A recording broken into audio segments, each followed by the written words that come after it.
स्वराज्य म्हणजे काय?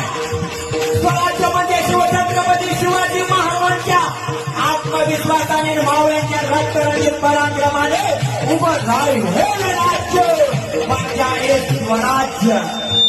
या स्वराज्यातील कोणताही मावळा तानाजीबाजी, मुरादबाजी, यशाची, कोणाची देशाचं आयुष्य तुम्हाला सांगून जाईल.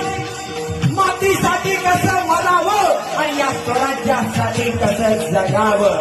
अगदी खोल निघालं होतं पुरमधून 30,000 सैन्य घेऊन निघाला होता.